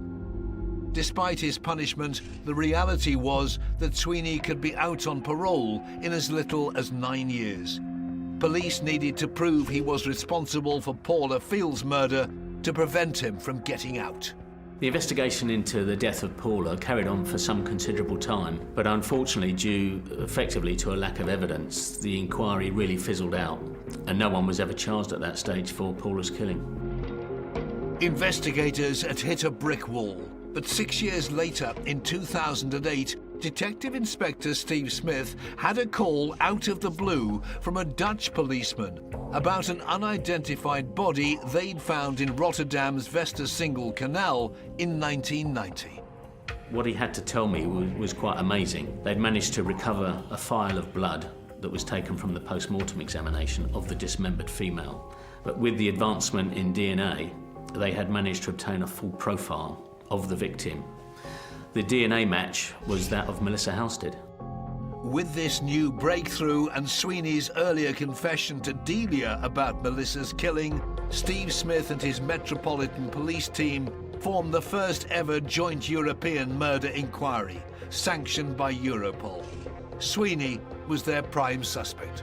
Here we had Sweeney that was involved in relationships with both Melissa and Paula, and both women had ended up as dismembered, body parts had been removed and both put into canals. I mean, that for us was way beyond any coincidence, so he had to be the man responsible. As Melissa's murder had taken place nearly 20 years earlier, detectives would struggle for any forensic evidence linking Sweeney to her killing. But scientific analysis of one of his sketches would help prove his guilt. One particular drawing, one-man band. What was of particular interest to us was some correction fluid in the middle of the picture, which when the scientists looked beneath the fluid using particular light techniques, you could see that it was an RIP message to Melissa Halstead. How would he have known that she was dead? Only the killer would know, so to write RIP was, to us, quite telling. He's so arrogant that he thinks that just correcting over it is going to destroy any evidence linking it to Melissa's death. But he's not going to let go of this piece of artwork because it gives him power and that sense of control that he so wants. As police delved deeper into Sweeney's sketches, they found 2 drawings they also believed were clearly confessional. One is of a female body with the head and hands removed in the fetal position, which of course resembled how Melissa was found within the bag. And then the other one was of interest to us, was a dismembered female form cut into sections, which is exactly really how Paula was found in the different bags. But a poem he'd scrawled on the back of a lottery card was the golden nugget that sealed the deal. The poem read, "Poor old Melissa, chopped her up in bits, food to feed the fish, Amsterdam was the pits." Now that to me tells you everything you need to know about what he'd done to Melissa. And again, that's really confessional. Senior investigating officer Steve Smith was confident they'd now built their case against Sweeney. We did struggle really with a complete lack of hard forensic evidence. We had what we describe as similar fact evidence. So you had the relationships with both women, these series of drawings that were confessional, and a real nugget that we had that Sweeney was really going to struggle with was this confession to Delia in 1994 about killing Melissa. Nearly 21 years after Melissa's death and more than 10 years after Paula's, the case was finally heard against John Sweeney at the Old Bailey in London. On April the 4th, 2011, the 54-year-old killer was found guilty on 2 counts of murder and perverting the course of justice. It's incredibly significant for me that Sweeney received a whole life order. He will never be released from prison. This is reserved for the crimes that cause the most harm, for the offenders at least likely to be rehabilitated. The most famous photograph of Sweeney, the one that's used almost everywhere, there is just the faintest hint of a smirk. That smirk conceals the serial killer's delight in knowing something that nobody else does, and the delight in not allowing the family of the victims complete closure. It is utterly, utterly depraved. Although he's never been charged for any other murders, police believe Sweeney's sinister artworks could contain clues to even more killings. Contained within Sweeney's artwork were some pictures of other women, in particular 2 women, which we've never actually managed to trace. It's quite possible that there may be other victims. He was possessive and controlling, a serial domestic abuser who thought nothing of torturing his partners and holding them hostage. The women who escaped did so through a sheer determination to survive. He brutally murdered 2 lovers and removed their heads and hands in the hope they would never be identified. That makes John Sweeney one of the world's most evil killers. 15th of July 1992, London, England. On a summer morning, 23-year-old Rachel Nickel was walking her dog Molly across Wimbledon Common with her 2-year-old son Alex. What started off as such a normal day had become an incredible human tragedy.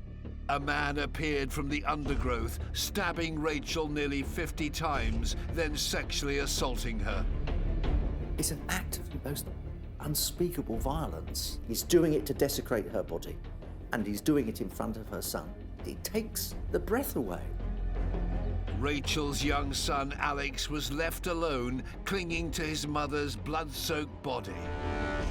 The level of violence used is absolutely horrific, and it's something that really did shock the nation to the core.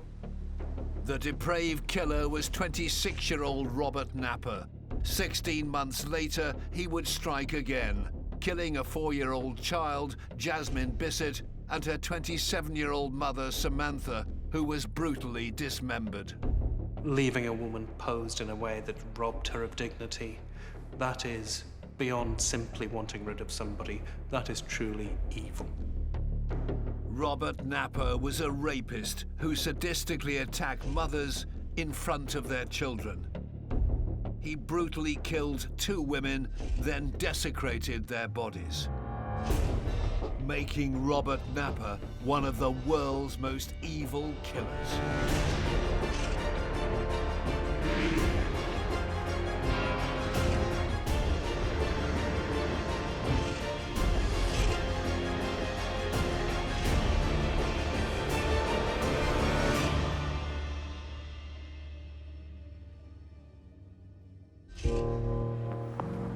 When Rachel Nickel's murder hit the news, the public were appalled. Her toddler Alex was found alone by a passerby, pleading with his dead mother to get up, mummy.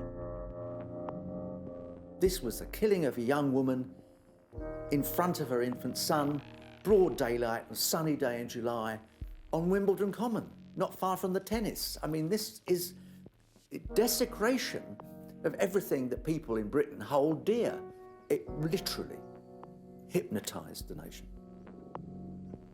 This was a murder that really did shock, because it's that stranger violence that when it happens, it makes us all question our own daily activities. It makes us think about our own level of risk. And whilst somebody is out there who is preying on strangers, everybody has something to fear. In the desperate hunt to find Rachel's murderer, police became fixated on an innocent man called Colin Stagg. Meanwhile, the real killer, Robert Napper, slipped under their radar. Just over a year later, he brutally killed and sexually assaulted Samantha Bissett and her 4-year-old daughter, Jasmine. Forensic psychologist Lawrence Allison was part of Colin Stagg's defence counsel. A real human tragedy in the sense that whilst all the attention was being allocated to Stagg, right on the very doorstep of this was another very similar offence. Horrific mutilation attack on a young woman. The scene was something out of Dante's Inferno. Her body was cut completely open.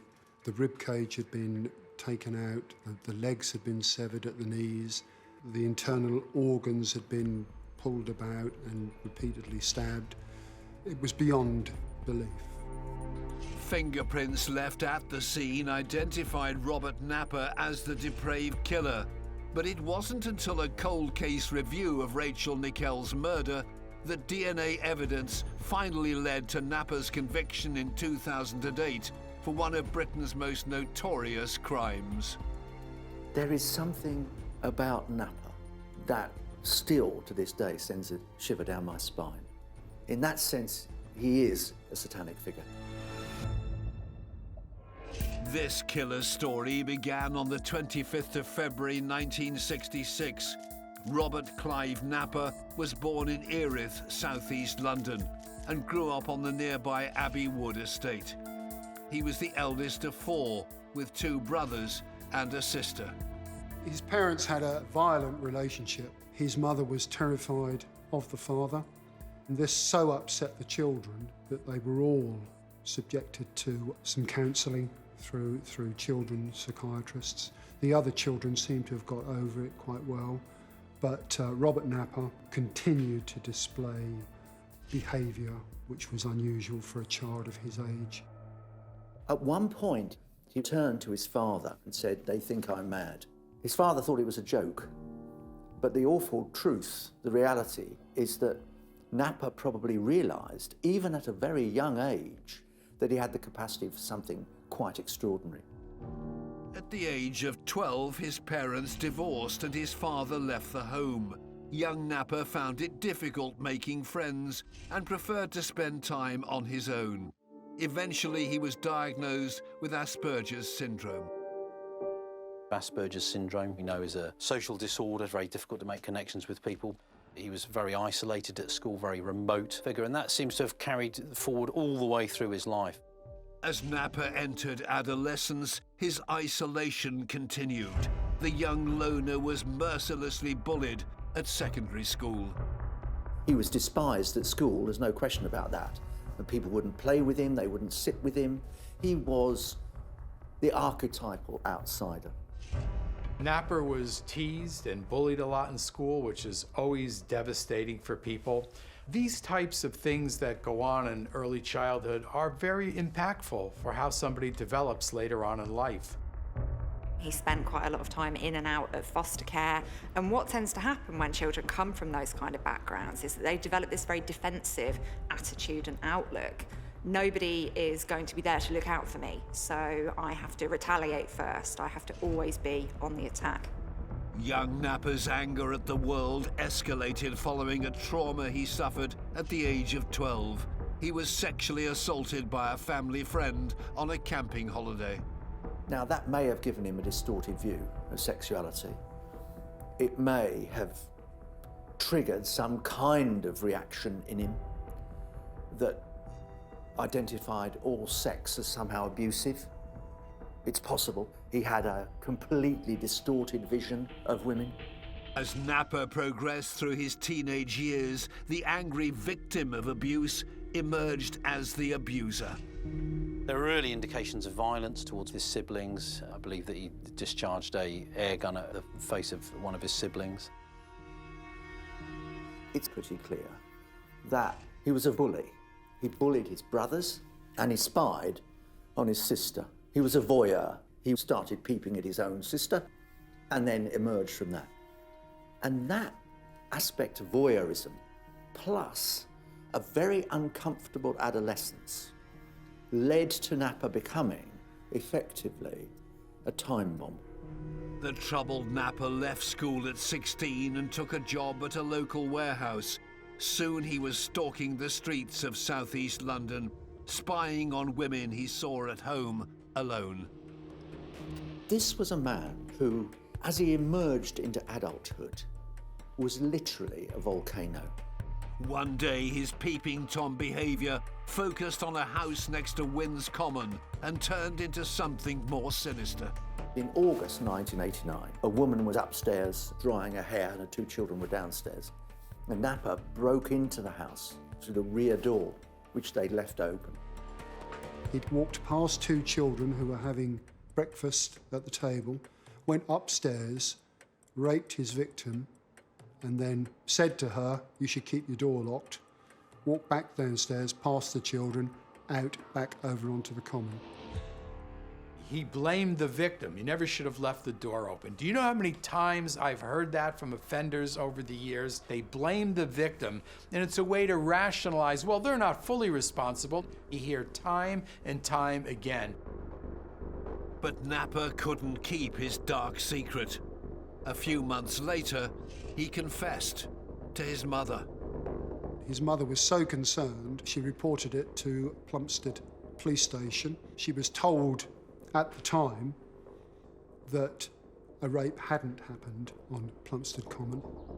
The police could find no trace of the rape in their records, so Napa's confession was never followed up. But his mother was so concerned about her son's mental state that she sent him back to a psychiatrist. She certainly was worried enough to refer him again to the Maudsley Hospital for further treatment, which he did go back to, but discharged himself after a short period of analysis and counselling. As Napa's mental health deteriorated, his mother cut off contact. He continued his stalking behaviour and marked his hunting grounds on an A to Z.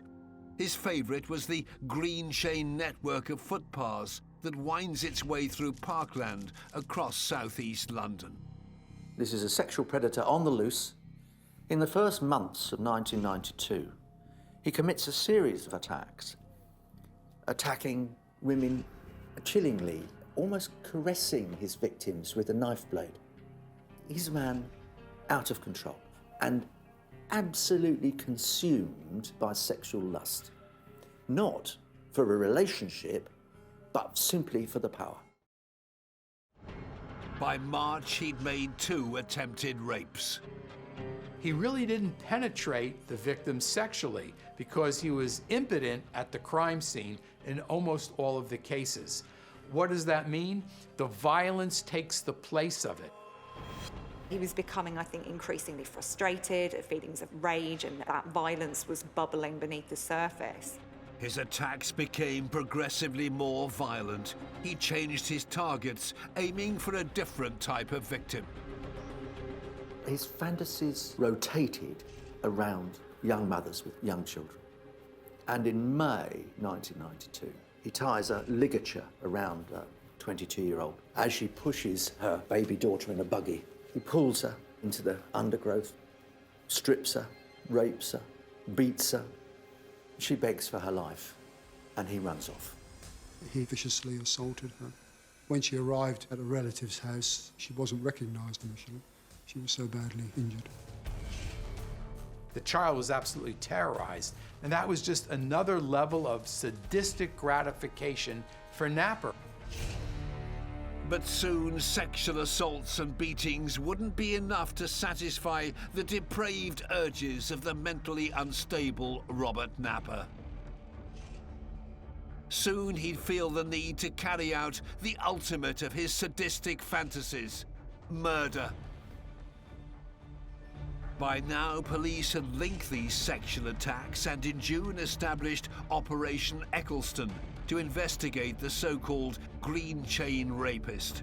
But Robert Napper remained at large, and on the morning of the 15th of July 1992, he set his sights on another young mother walking with her child on Wimbledon Common. 23-year-old ex-model Rachel Nickel. The events that followed would make an indelible mark on the nation.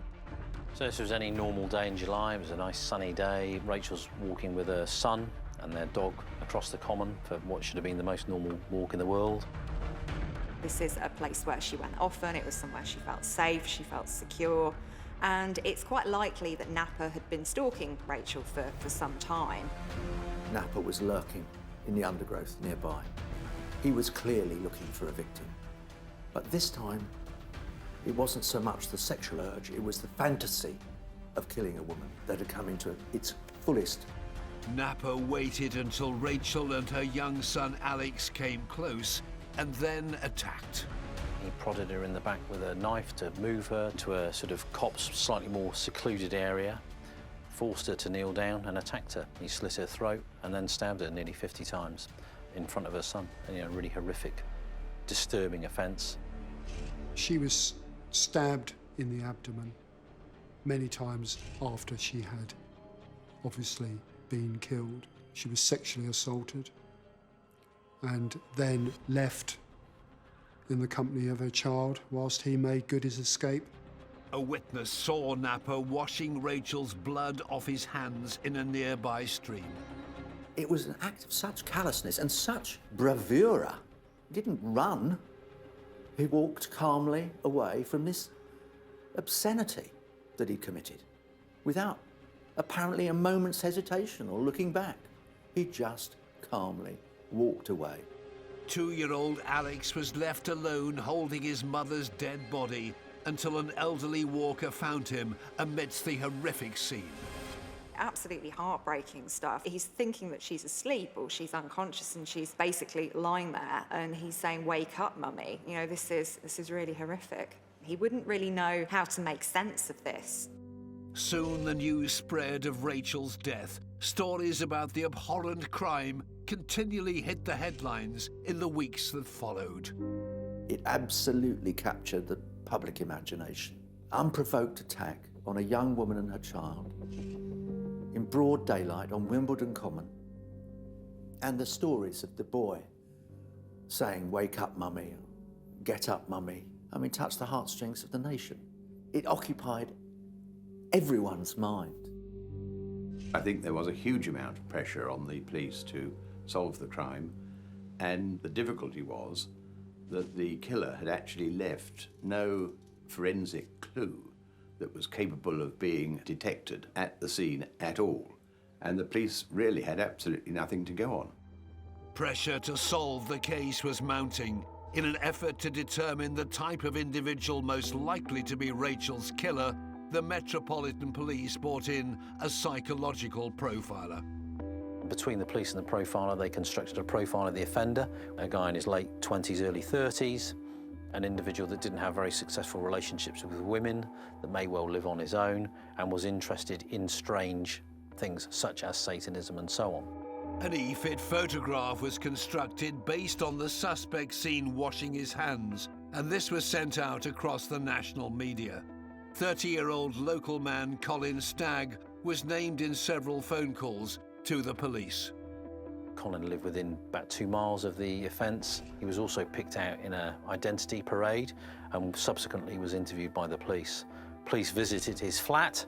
They felt that the flat was odd, partly because Colin Stagg had one of the rooms painted black, and on that, some of the walls, there were some seemingly strange chalk drawings, which we now know were part of the Wiccan religion, but were interpreted in more sinister ways by the police at the time.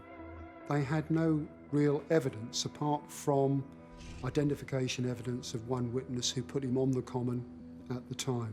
So they made a decision to try and draw that evidence from him by introducing an undercover police officer to get him to confess to the murder. It was all sanctioned at the very highest level at New Scotland Yard.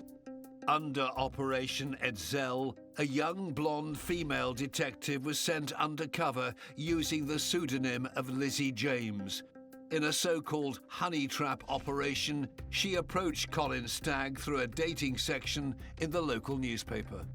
Very risky, very unusual operation. And the idea essentially was to befriend Stagg through a series of letters, through a Lonely Hearts column. And the intention of the undercover operation was to establish whether Stagg would know something about the offence that only the offender would know.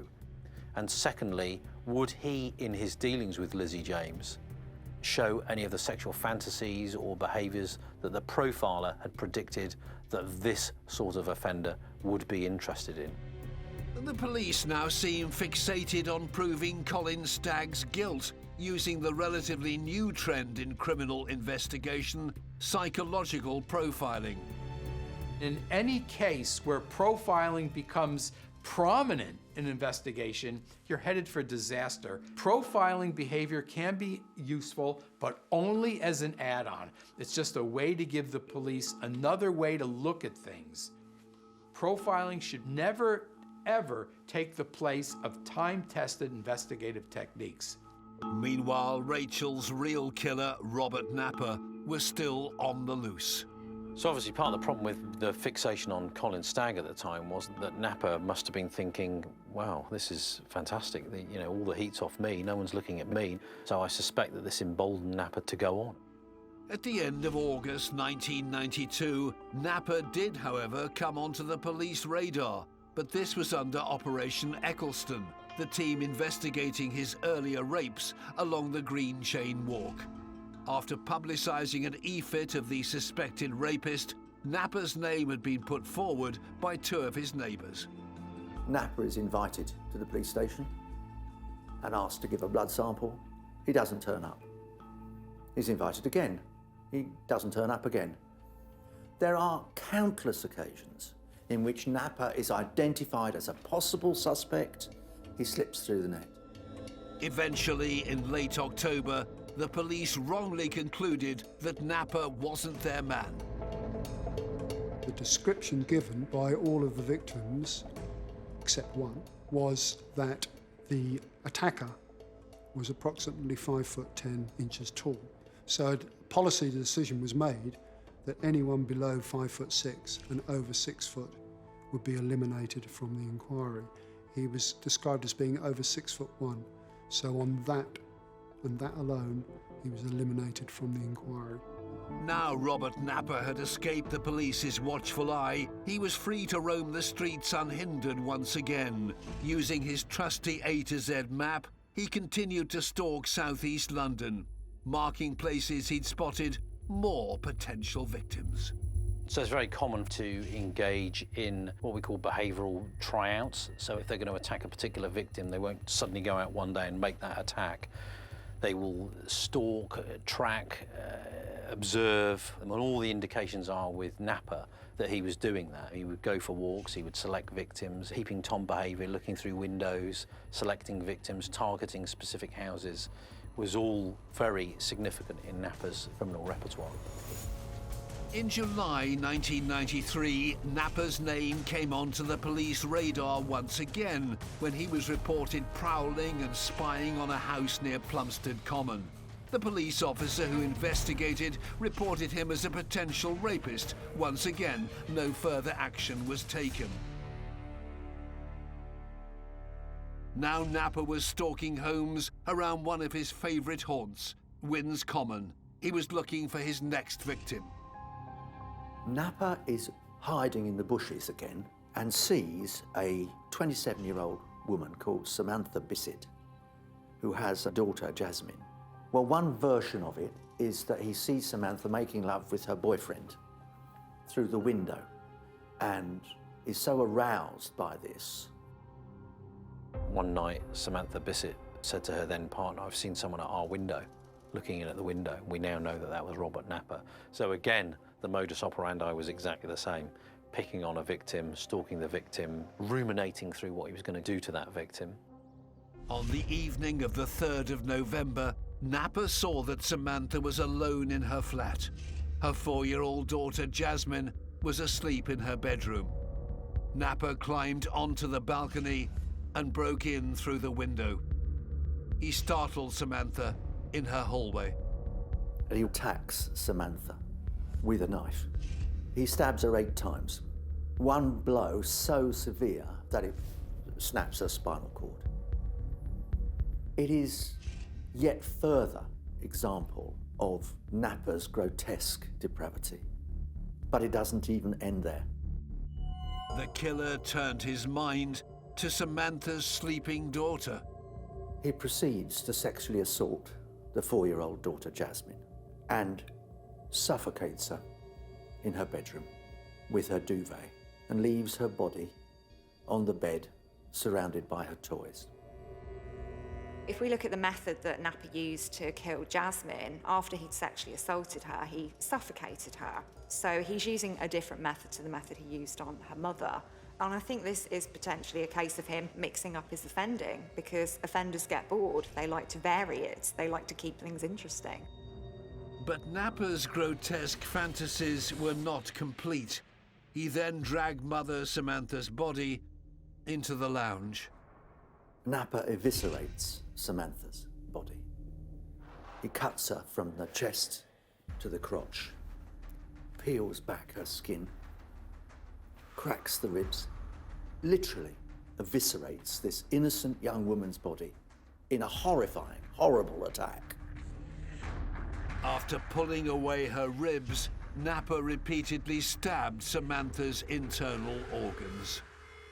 He mutilates her body. He actually takes a part of the skin from her abdominal wall, presumably as some sort of trophy.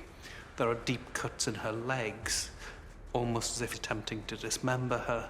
This is an escalation of his behavior. Once he has finished with the mutilation, he poses Samantha in a very sexually provocative pose. He positioned her body on a cushion, and her body was left in the same position as it was when she had sex with her boyfriend. Now, that basically is saying that this woman is sexually available. He is trying to create a narrative here. He's trying to say that she deserved this, and that really does tell us about his misogyny. Posing a victim following a murder of a sexual nature is very, very common. They pose the victim because killing alone is not psychosexually sufficient. And so they go beyond killing to satisfy themselves. It's sexually stimulating. It's a fusion of sex and aggression so that the aggressive act itself is eroticized. Robert Napper had now gained the status of a serial killer, treasuring the part of Samantha's abdomen that he'd removed for safekeeping. The triple murderer left the horrific scene. Samantha's boyfriend made the tragic discovery the next morning. He entered the flat and found Samantha's body in the living room. At first he thought it was some sort of macabre joke because the body was destroyed, and he thought it was some form of mannequin. And he ran back to the kitchen and called the police. Former Detective Sergeant Alan Jackerman was one of the first to arrive at Samantha's flat. In all my years of service, I've never seen anything so dreadful and so horrific. From the state that the body was in, the way that she'd been attacked and dismembered, this was a crime way, way beyond normality, way out of the ordinary.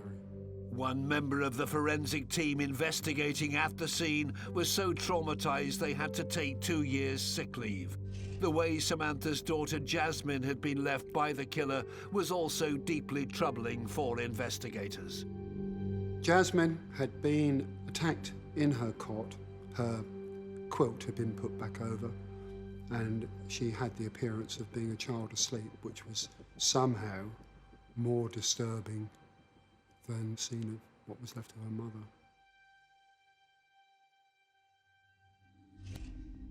Napper had seemingly left little in the way of evidence except a partial footprint in blood. Every single fingerprint that the police found in Samantha's flat was eliminated, including those belonging to little Jasmine's friends who'd recently visited for her 4th birthday party. There wasn't a good suspect coming into the frame.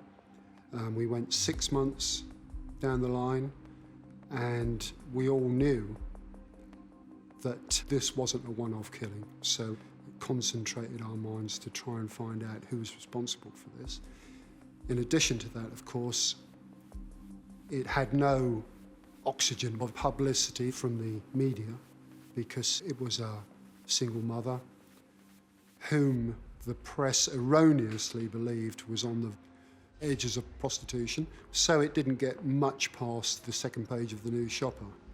When we're comparing the media coverage, Rachel Nickel's murder received an awful lot more attention than Samantha and Jasmine Bissett, and you're making judgments about this victim as to how worthy they are of attention. And what we've got here is judgments being made about appropriate femininity and appropriate motherhood. So Rachel was in a secure long-term relationship with her partner. Samantha's daughter, her father didn't live with the family. So I think all of those kind of new right, neoliberal values about what a family should look like are coming out here in the media's choice to emphasise the Nickel case over the Bissett case. With few leads to go on, the team investigating Samantha and Jasmine's murders was wound down to just 5 officers. Desperate for a breakthrough, in May 1994, the senior investigating officer took a punt and asked for the fingerprints found at the scene to be re-examined. He insisted that it was done, and then within a few days, sheepishly, the fingerprint officer returned to say that they had made a mistake. It transpired that 3 fingerprint sets within the flat did not come from the victim. They came from some unknown person. When they were sent back for analysis, they came back as Robert Napper, a man who had not featured in our inquiry at all. At last, the police had Robert Napper in their sights. When they delved into his history, they discovered he had a criminal record. We found that he had this firearm offence, and in the property store was still some of the property appertaining to that offence. One of the items was an A to Z book, which, when we looked at it, had lots of routes, plans, which coincided with our murder and, more specifically, with the green chain rape offences. Also clearly marked out was the Isabella plantation, very close to Wimbledon Common, and that immediately rang bells with Rachel Nickel. When Detective Sergeant Churchman found Napper's mugshot on police file, they made another startling discovery. One of the indexes took one look at the photograph. She had worked on the green chain rape inquiry, and she said, "That is the green chain rapist." So I ran out to the front office and took down from the wall the poster asking for information on the green chain rapist, which had a photo fit on it, and we compared the photographs, and they were very, very similar. Having possibly connected Napper to further crimes as well as the Bissett murders, Detective Churchman and his colleagues put the suspected killer under surveillance. The surveillance team had followed him, and he was carrying out some really strange behaviour, going on long walks on his own, looking at camping equipment, firearm magazines, buying pornographic magazines. So it was felt as it was a bank holiday weekend. We couldn't take the risk that he might go out and kill somebody. The net was now closing in on triple murderer Robert Napper. On the 21st of May, detectives went to his Plumstead flat to make an arrest. He went to work, like clockwork, every morning at 7 a.m. We stood outside well before 7 a.m. He didn't appear. So we're starting to get worried then that perhaps he wasn't in there. It turned out that Napper had been fired from his job the previous day and was still in bed. He was startled when the police knocked at his door. He was totally shocked. He was immediately handcuffed, told why he was under arrest, and a search was subsequently made, and another A to Z found, knives and lots of incriminating evidence. Police had now found a second A to Z belonging to Napa that showed markings next to Samantha Bissett's home. In his flat, detectives also discovered a receipt for a pair of size 9 Adidas trainers. A bloodied footprint from exactly the same shoe had been found at the murder scene. We were able to take his DNA. The DNA, no surprise to us, matched that of the green chain rapist. So he was then in the frame for 2 rapes and 2 attempted rapes, plus our 2 murders. In July, Napa was charged and held on remand in prison. But there still wasn't a link with the first murder of 23-year-old Rachel Nickel on Wimbledon Common 2 years earlier. However, Detective Churchman was convinced he was Rachel's killer. We went to the Wimbledon inquiry and put Napa up as a suspect for the Rachel Nickel murder, by which time they had in their frame their suspect, Colin Stagg. Despite our bringing this new suspect into the frame, he was never, ever considered. This innocent man, Colin Stagg, was being held in custody for Rachel's killing. Barrister William Clegg was working on his defence for the forthcoming trial. I always thought he was a very unlikely killer because of his personality, but it wasn't until I really read the papers that it became obvious to me that there was not a shred of evidence against him. The police, however, believe their honey trap operation proved Colin Stagg was Rachel's killer, based on exchanges he'd had with their undercover female operative, Lizzie James. Criminal psychologist Lawrence Allison examined this evidence for Colin Stagg's defence team and was concerned by what he found. He said that in one of the meetings that he had with Lizzie James, he almost dropped his chips in talking to her because what she was asking him for was so bizarre and off the wall. And of course, Stagg starts writing fantasies that go down that line, not because he has them, but because he wants to please a person that's offering him sex. This was turned gradually into the attack on Wimbledon Common, and he was encouraged to admit to having committed the murder, but he never, ever did. When it finally came to a pre-committal hearing on the 14th of September, the judge threw out the case against Colin Stagg. Colin tragically spent 13 months in custody awaiting trial, but it never went to full trial, and Lord Chief Justice Ognall described it as deceptive conduct of the grossest kind. The undercover operation, quite rightly, was thrown out. The judge recognised that there was never any evidence against me, no forensic evidence, no confession evidence, nothing at all. Colin Stagg was eventually awarded over £700,000 in damages by the Metropolitan Police and given a formal apology. 5 days after his acquittal, a review of the Rachel Nickel murder investigation was launched. Gradually, at that point, the recognition is that perhaps there is a link between Rachel Nickel's killing and Samantha Bissett's killing. Gradually, the two forces coalesce so that it becomes clear that Napa could well have been responsible for both killings. Napa was interviewed by the review team about Rachel's killing, but as the police still had no evidence linking him to the scene, this led to a dead end.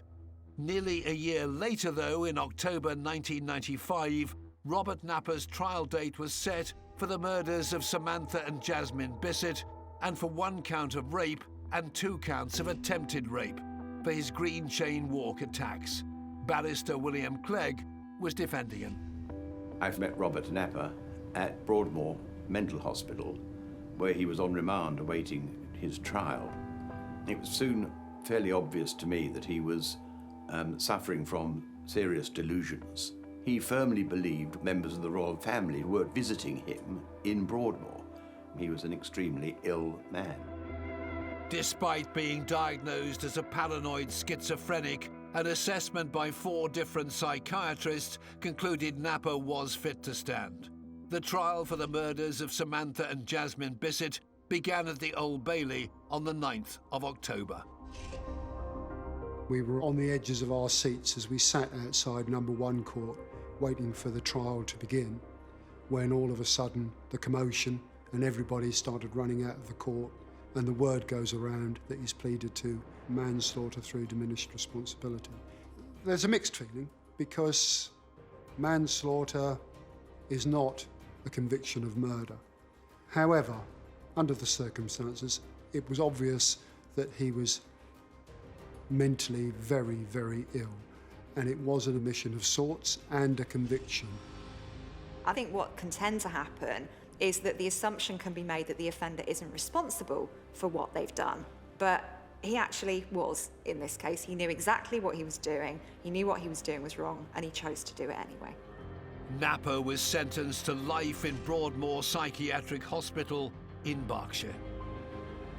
I think the sentence was inevitable. The best place for him was a special hospital, and it was important for everybody that he remained there. But D.S. Jackerman wasn't finished with Robert Napper. He was still convinced Napper was also responsible for the killing of Rachel Nickell on Wimbledon Common in July 1992. That became all-consuming. We became more and more convinced over the years that he was responsible for the Rachel Nickell killing.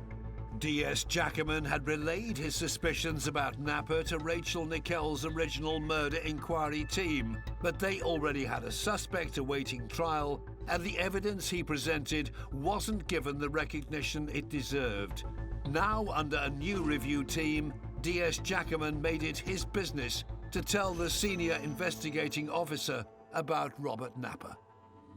I went into my office, wrote out a report giving all the details as to why I believed that Robert Napper was guilty of killing Rachel Nickell, gave it back to him, and he took it and put him on the list. A new forensics team was appointed, and in July 2004, advances in DNA techniques led to a breakthrough. Samples taken from Rachel's body revealed a mixed DNA profile of her killer. Soon this was identified as belonging to serial murderer Robert Napper. Other evidence was also re-examined, linking him to the scene. In Rachel's child's hair were found some flakes of red paint. Nobody quite knows how this happened, but they were found to match a toolbox recovered from Robert Napper's flat on his arrest. An old pair of shoes that Napper still had with him in Broadmoor were also seized. They were examined against shoe prints found against the man seen washing his hands near the scene of Rachel Nickell's murder, and those shoes matched the shoe prints next to the stream. Gradually, the case is built against Napper, but it's not until 2006 that he's interviewed again about the possibility of his killing Rachel Nickell. It took another 2 years until the 18th of December 2008 for Rachel's family to finally see justice, 16 years after her death. 42-year-old Robert Napper returned to the Old Bailey, charged with her murder. He sat there and he didn't look much different, and it was in a dream that the charges were read and he pleaded guilty to Rachel's manslaughter. Once again, Napper pleaded guilty to manslaughter on the grounds of diminished responsibility. The judge sentenced him to remain in Broadmoor Hospital indefinitely. For Detective Sergeant Jackerman, it was the moment he'd waited years to witness. Just before he went down the steps, he turned, looked directly at me and recognised me, and I just mouthed, "Hello, Bob." It was a satisfying moment, but it was more than that. It was relief. It was vindication, really, of all those years of plugging away. It brought to a close one of the most upsetting murder cases in British criminal history. Napper is completely devoid of any conscience. He doesn't care about the impact of his actions on others, and that makes him a very dangerous man indeed. His mental state, whether he's schizophrenic, really have nothing to do with the crimes. The important point is that he's off the street and can't hurt anybody again. The man knows no humanity. The man has utter disregard for a human life. He took inordinate pleasure from the suffering of his victims. Napper raped and sexually assaulted women as they walked across London's parklands and commons. He homed in on vulnerable mothers and took sadistic pleasure from attacking them in front of their children. He brutally slayed 2 women in the prime of their life, then sexually assaulted and killed a 4-year-old child. That makes Robert Napper one of the world's most evil killers.